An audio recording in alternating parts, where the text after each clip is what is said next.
This is the New York City FC Pregame Live. Tonight, New York City look for their second straight win as they host CF Montreal. And now, here are your hosts, Glenn Crooks and Matty Lawrence.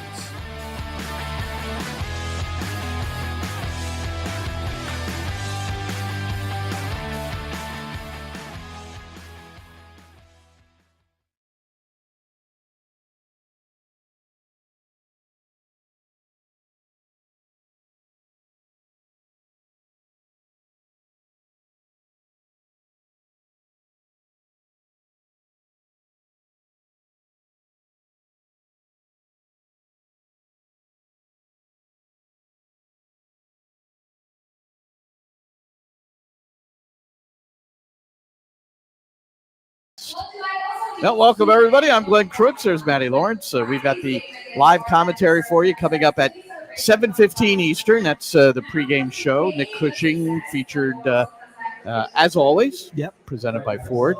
And it's Matty Lawrence presented pregame live, pregame, during the game, and then postgame he gets the hell out of here. That's for damn sure. I'm out of here in rapid time. The 7 train doesn't run express, does it, after 9:30? So it's 3,500 stops to get to Grand Central. I don't think you were around when Phil Rizzuto was doing Yankee games on the radio and television. That's back when the commentary teams, they alternated between TV and radio. So it would be 3 guys. And one guy would do the radio while 2 were on the TV, or however they'd mix it up. But Phil Rizzuto, former Yankee, legendary guy, he always had it worked out so that by the 7th inning, he lived in New Jersey. He was on the George Washington Bridge in his car on his way home. He had a really a good way of maneuvering that, but he had the power of being Phil Rizzuto. But anyway. Are you saying I'm not Phil Rizzuto? Is that what you're saying? Not Phil Rizzuto. But we are, as oftentimes, Citi Field, Yankee Stadium, we're in a predominantly baseball stadium where we've been playing soccer with the New York City Football Club since the birth of the club in 2015, mostly at Yankee Stadium. But, again, every time we're here, I think about this new soccer stadium going up, and it's not far away. That's not the only thing you think about. The main thing you think about is whether you need a telescope, a monocle, a set of binoculars to see that far corner flag. Well, that is, we think, possibly where the new stadium's going to be. On that corner flag. See, way over in that corner, beneath the big scoreboard. See, that big scoreboard, there are times I'll look up there to try to identify Maxi Morales deep in the corner.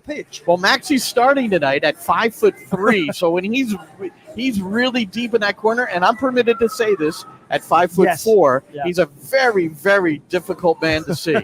But it's all right. It's a beautiful night for viewing. As Matty, as you said on your way in, maybe not so much for playing. It's hot and it's a bit humid today. But the conditions are great for the spectators anyway. Yeah, look, we've got a lot of South American players on show, certainly for NYCFC, so they don't mind it. Yes, us pasty white Brits, we'd much prefer it if we were playing for it to be overcast and possibly raining and about 45 degrees cooler as well. But yeah, it's a perfect night for spectating, that's for sure. And let's hope there's plenty of walk-up traffic today as well. We know it's midweek, it's harder and certainly harder with families, but most kids are on school holidays, I think. So It doesn't matter if you stay up a little bit later. And it should be, hopefully, a good game. And it's another game that NYCFC obviously look to win them all, but this is one that's a very winnable game. Going into a tough game away from home at Austin, let's be honest, you're going to finish up here at 10:30 probably as a player. You're going to get some food. You're going to go home, and I know, having played, that the adrenaline's still coursing through your veins. You're not going to sleep till 3 or 4 o'clock in the morning. Then they're going to be up for a warm down in the morning, then over to the airport, then onto a 4-hour flight. So it is tough. Look, there's no violins here. These are professional athletes. They get paid pretty well, and there's nothing better than doing something you love as a full-time job. But to perform to the best of your ability come Saturday, I would say is impossible. Well, they are leaving what would be considered a day earlier than they normally would. It's a 2-hour time difference in Austin, but it's not just Austin. It's at Austin, then the following Saturday at Chicago, then at Atlanta midweek, and then at Orlando on July 20th. I don't care if it's midnight. It's going to be boiling in Orlando. As it will be in Austin as well. I think true. I looked at it as 95 degrees. I'm sure it won't be 95 degrees. It won't be far off at 6:30 come kickoff time. And yeah, it's remiss of me not to add all of those other games. I was thinking purely of this weekend's game. But then you throw those in as well. And that's all before the League's Cup break. So this is a real, I think this is a tough home stretch. You really need this one because you're not sure how those next four are going to go. I absolutely agree. And I know NYCFC have changed things around a little bit away from home this season, but still there's no guarantees in any of those games. They're all hard games for their own individual reasons. Atlanta, it's playing on plastic. Orlando, as you said, it's going to be hot. Austin, there's not going to be much rest between now and Austin. That's going to be hot there. So, yeah, I think it's imperative to get 3 points. There's no such thing. It's not a must-win game, Glenn, but it doesn't feel that far off, does it, going into this game? Now, I just there we are. We are on the scoreboard now. There's a little advertisement for our radio broadcast. Put our faces on there. That would be travesty. That'd be absolutely and notice, do you notice I went into your closet to get my shirt today? What is this? Well, we did not plan this. I will say that. I normally don't wear all white, but here's what showed up on the. I don't know about you, but whatever's on top, I just. Normally for me, it's whatever's on the floor from the night before. That's what I pick up. Yeah. Well, this is this series between New York City and CF Montreal. I mean, you talk about dominance. Yeah. New York City has not dominated an opponent in their 10-year history like Montreal. 19 games played, all competitions. That's including one playoff game. And New York City's only lost twice. And only at home once, and that was in 2015. David Villa and Tommy McNamara scoring for New York City, but it wasn't enough as Ignacio Piatti had a brace and the penalty winner, and it was a 3-2 result at Yankee Stadium over in another borough. And then in 2021, Montreal won a home match, and that's the year New York City won MLS Cup. And that's been it. Yeah, that's crazy. I mean, that kind of, how do you explain that sometimes? Because you've got all different players, you have different coaches, different styles. I mean, well, certainly coaches with Montreal. New York City too. And Lasada, Laurent Courtois, all in the last 3 seasons. And yes, you're right with NYCFC as well. So there is no reasoning for it. That's for certain. It's just one of, I don't want to say it's luck, but it's just all fallen into place against Montreal. I think certainly Montreal under Wilfried Nancy as well, they played a style of play that suited NYCFC. I think they like to play neat, attractive football as well. And I just think NYCFC were better at it than Montreal for when they were the Montreal Impact for the large majority. But look, there's no way we can say they're going to win a game today, NYCFC. For me, this Montreal side over the last 3 seasons, the last 3 calendar years, it just ships goals. That's the problem. They concede far too many goals. They've conceded 43 goals so far. 43 this year in only 20 games. So obviously over 2 is 2.15 goals per game conceded, which means they need to score 3 to win. They concede far too many goals. And 2023, they conceded 50, I think, or 52. 2022, they conceded 50. This is a team that concedes well over a goal a game, 1.5 to 2 goals per game. They haven't figured it out, and it doesn't matter who the manager is. Even when they were having winning teams, they couldn't keep the ball out the back of the net. That was a problem. 2022, they finished second. They scored 63, but they conceded 50. It's just been something that's coursed through the veins of this side, and that's a problem for me, conceding goals. Well, they are themselves coming off a 4-2 win at home against Philadelphia, the struggling Philadelphia Union. And New York City won by the identical score, 4-2, after being shut out in their previous 2 matches, both those on the road. Just looking at the starting 11, and we'll get to a couple of other things here. We've got Nick Cushing commenting from our pregame show, which will air again in about 20 minutes at 7:15 Eastern, and it's about a 13-minute interview with Nick to talk about a number of things, including Malachi Jones and the injury, Avanto Martinez, Tavon Gray, the assist machine, and from there, Joseph Martinez starting his second straight match up top for Montreal. He scored a great goal in the Philadelphia match, just elevating. I thought he moved well that match. I mean, the guy's coming off a knee injury, has played sparingly in 2024, but is getting his second straight start. The thing that will not leave Joseph Martinez is that he knows where the back of the net is. Yes, he may have lost half a yard of pace, if not a yard of pace, since his Atlanta United days. We know that he had a serious injury, but that doesn't stop him. If he is in the 18-yard box and you give him time and space, he will bare minimum 90% of the time hit the target. He's a natural-born goal scorer. He's not the Atlanta United Joseph Martinez, but that doesn't mean that you can give him an inch. You can give him an inch for 25 yards, 30 yards out, because he's not going to run by you, Glenn. But you have to mark him tight in the penalty area. He is that archetypal fox in the box. So they have to be very, very careful with Martinez, who's obviously full of confidence now. And I think somebody like Martinez, it doesn't matter. They have confidence full stop because they know they're a goal-scoring machine. He's a goal scorer, 111 in 158 regular season games for Atlanta United. Remarkable. Just one change for Montreal. Kwadwo Opoku will come in for Vilsaint as an attacking player. And for New York City, just one change. Nasty injury to Malachi Jones and also Mason Steiduhar, the goalkeeper for Orlando, and it was, and we'll get to that in just a moment. But Maxi Morales is going to come in, which means Santi Rodriguez will move out to the left where Malachi started last game. We know that Rodriguez is not a pure winger. We would imagine we'll see him more closer to Maxi and trying to work some things there, which leaves room for Kevin O'Toole perhaps coming out of the back. Yeah, I think so. I think you'll be hoping to get all the width from Kevin O'Toole. For me, I'm not a massive fan of this. I think you've got two. I know you're not. You've got two number 10s playing, and you're now trying to shoehorn the best number 10, which is Santi Rodriguez, who's proven that this season.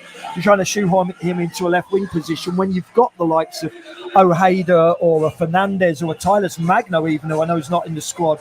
They are natural wingers. We'll see how it works, and hopefully it will be a success.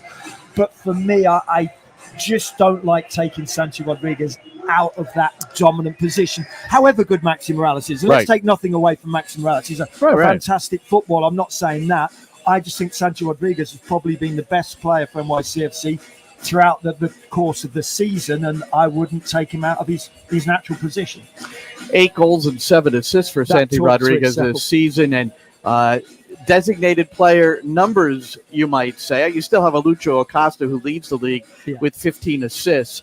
But if he reaches that double-digit mark in both, which it's certainly barring something unforeseen, that will happen with Santi, then you're classifying him more in that echelon, would you say? I think so. I think bare minimum he has to be getting double digits in both. I think you would be hoping for 15 in one and at least 10 in the other to really cement that DP position. He is a DP. He is someone who gets paid very well, and you have to produce. And he is producing. Again, another reason why I don't want him to see him stuck out on that left wing. I don't think he will stay out there. He won't be somebody who's getting chalk on their boots out on that touchline. But then I do think that he and Morales, I think it was against Columbus when they both started. I can't remember which game it was, and they end up almost playing in the same position and almost getting in each other's way as well. So I hope that doesn't happen here, especially on a congested pitch, which we know it is at Citi Field. It's not as big as many pitches around the country. Well, you lack a little pace with Malachi Jones out of the lineup, and no Agustin Ojeda, which might have been the natural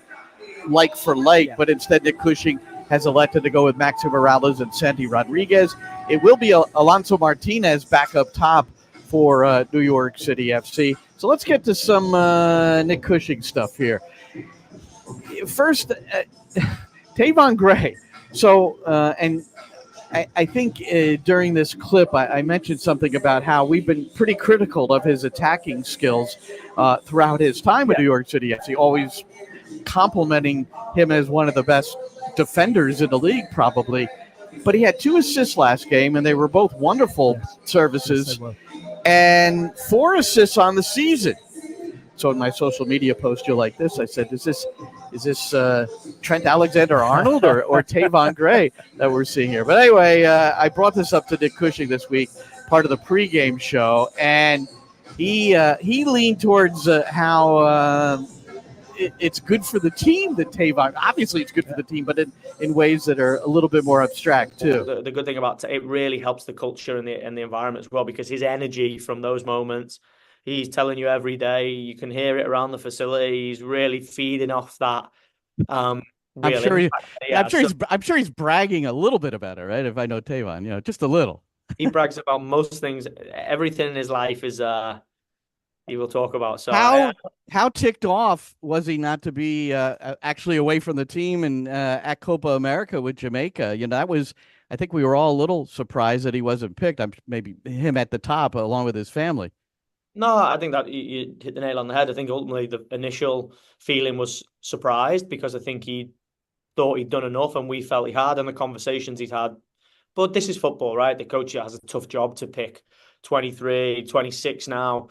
I think it's not about the disappointment is okay to feel, but I think it's about the reaction. I say all the time to the guys, whether we win or lose, whether you're in or out, it's about the reaction and the attitude to how you push yourself to, have more better days than bad days, right? And you look at Tavon now, he wasn't in Copa, but if he continues to play well, I'm sure that he'll be a shoo-in for the next camps. And then you're looking at World Cups, and there's lots of opportunity for a young guy.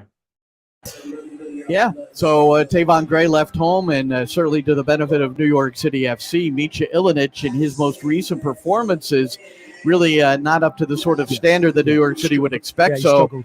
The emergence of Gray, as a guy that getting forward and providing more on that end, which was Ilinic's bailiwick a bit more, but not so now. Absolutely. I think we almost described them as the perfect fullback together. Yeah. Because Tavon defensively is very, very solid, and Ilinic had been, up until his last game, very good going forward, not so good defensively.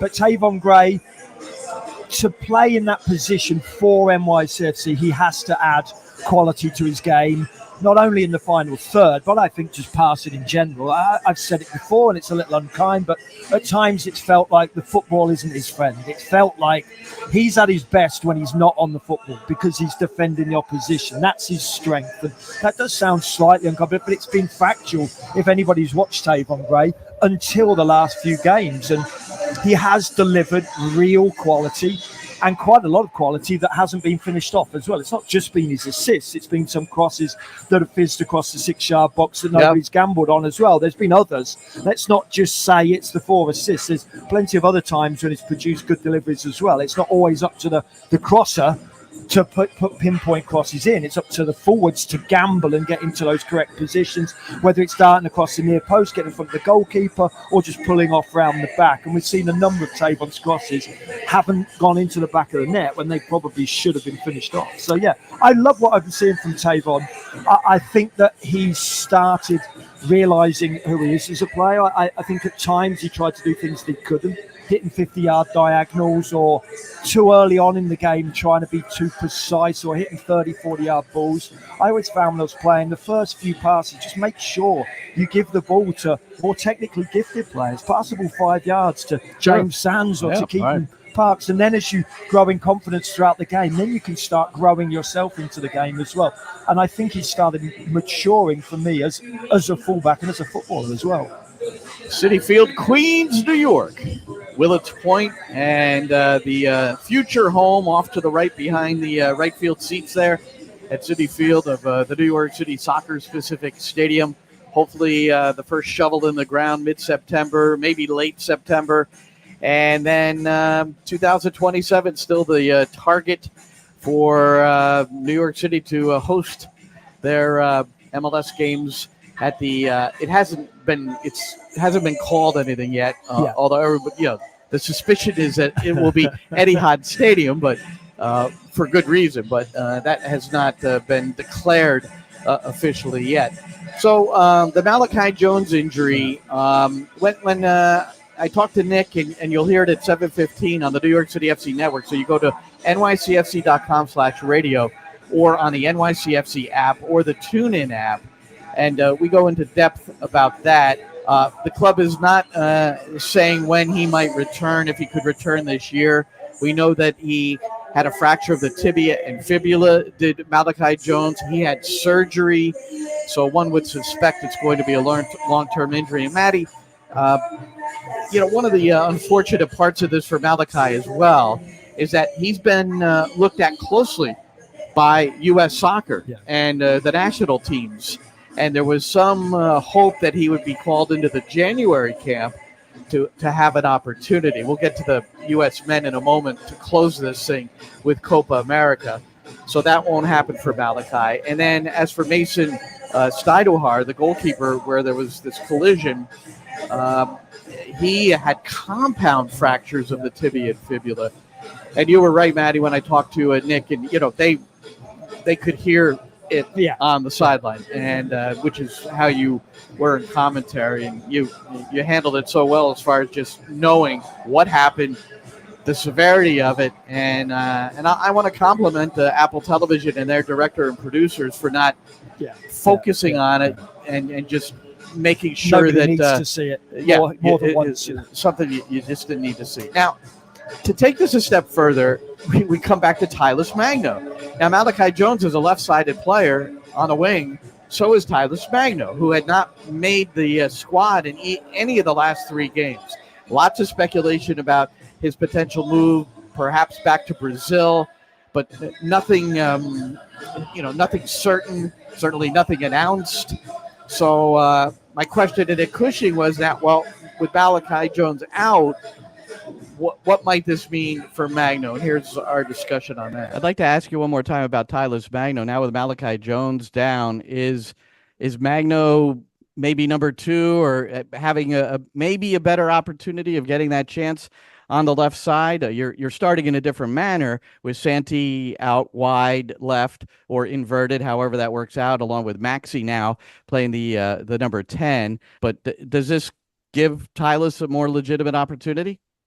It gives more opportunity. It gives opportunity to those guys that aren't in the squad, right? But does it give Tylus more opportunity? Yeah, but there's a lot of different plates that I've got to spin in the sense of Kevin O'Toole is at the highest point of his load. So if he doesn't play today, or Austin, Christy McFarland's opportunity is there. So you look at Keaton Parks, Andres Pereira, 4 yellow cards, so Justin Hack has to be ready. So yeah, it definitely does, but it gives him just as much chance as a Hack as a McFarland. But at the same time, it also puts those players like Agustin Ojeda, Julian Fernandez, Hannes Wolf, they got to keep performing because it's a competitive roster.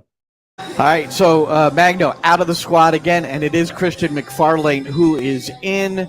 So it would appear Magno has just not competed well enough to be in the squad, which when we go to training, He's training full. He's not training on the side, which would be the suggestion that he's transferring out. So I think it's a bit of a tricky situation because I think, you get the sense that New York City would like to help him and help themselves by moving him on. But it's complicated because of the budget and his salary and what another team might take on. And in a loan situation, what you have to go through. So this is it's a bit of a mystery, and it remains unsolved. Yeah, looking in my experience of being around players of a similar ilk or being treated in a similar manner to Tylus Magno, I don't envisage him playing a game for New York City FC unless there's a drastic change, like 3 of the wingers get suspended and or injured. I just don't see it. He'd have had his chance. He'd have been on the bench today. You don't have to have Ilinic and McFarlane and Tanasijevic on the bench. You don't need 3 defenders on the bench, that's for certain. As James Sands can play right back, I think his time has run. But the valid point that you make is the fact that his wages are astronomical for what he has delivered in the last 12 months. He has hardly played a game of football. There's talk of Palmeiras a little bit, talk of Atletico Mineiro, both Brazilian sides. Firstly, I don't think he'd get in either of those 2 sides. They're much better teams than NYCFC, so I don't see how he's going to walk in there. And why on earth would anybody take him on loan and pay 1.2 million? I think that's his salary. NYCFC are going to have to pay at least half of his salary to get him out of the door. And I think that it would suit both player and team alike for there to be a parting of the ways. It's almost it feels like the kind thing to do, but of course NYCFC aren't going to shoot themselves in the foot and send him out on loan and say we'll pay all his wages and send him out on loan. That's the delicate balance. And New York City's got a history of taking care of their players to move them to situations that are more fruitful. Andres Jason, you wonder about Justin Hack at some point. And now we talk about Tyler Spangler. Quickly to wrap, BJ Callahan is now a former U.S. men's national team assistant coach, named the new head coach of Nashville. He won't start until July 22nd. The timing it was going to be after Copa America anyway. This has been in the works for over a month. So it's not as if Greg Berhalter has definitely been sacked by U.S. Soccer. So those two should not be correlated. This was going to happen anyway. But Copa America, you get the final word, Matty Lawrence. No, look, England are still struggling on through their Euros. So is there any correlation? Southgate in England and Berhalter are both company men. I don't think either of them are up to the job. That's just my opinion. It doesn't mean it's factual. My opinion, the sooner that Southgate leaves England, the sooner that Berhalter leaves US, the better that those two specific teams can be. Yes, it suits BJ Callahan for them to get knocked out early. That can all have then been agreed. Of course, he wasn't thinking that at the time. But but also, let's not forget, whatever I think of Berhalter, it was Timothy Weah's sending off that has sent the US out of the Copa America. Got nothing to do per se with Berhalter. If they had 11 men that had beaten Panama and they'd have gone through. So it's not just the Berhalter thing, but for me now, with 2 years left before the World Cup here on the home soil, I think the time is right for the US men's national team to strike, whether it be Klopp, Guardiola, Pochettino, whatever it may be. I think they go down those routes. Boy, imagine if Klopp came over. Look, Matty would. Mourinho, I would. And I think the players would love it. He's a motivator, and I think that's what you need specifically for national teams, because you don't see the players that much. So it's then all about motivating them in those sort of small camps that you get, those small windows that you get. I think it'd be ideal. All right. So that remains to be seen. Some good matches coming up, and love watching Brazil and Colombia. Boy, you talk about two teams out of Copa America that can play some football. That was fun. Well, not so fun. The U.S. is out. England will be the underdog against Switzerland. And rightly so. That's crazy, right? Good. That's crazy. Switzerland does look good. All right, but here it's New York City FC. They're playing host to CF Montreal. It's the first of the season series. Actually, decision day, these two will meet up at Stade Saputo in Montreal. 7:15 airtime. That's in 3 minutes. Less than 3 minutes. Let's wrap this quick. And that's on the New York City FC network, nycfc.com/radio, on the New York City FC app, on the TuneIn app, and then starting at 7:30, also on the Apple TV app, MLS Season Pass. So while you're watching the game, either at home, you might even be watching it in your seats here at Citi Field, you can use the drop-down feature of the app to listen to the English hometown commentary, which is Matty Lawrence. I'm going onto the George Washington Bridge like Phil Rizzuto, and I'm going to leave Matty to do the whole broadcast. You are as important as Phil Rizzuto, so you get out there. All right. Well, thanks so much for joining us on this, and we'll be talking to you very soon. Have a good night, everybody.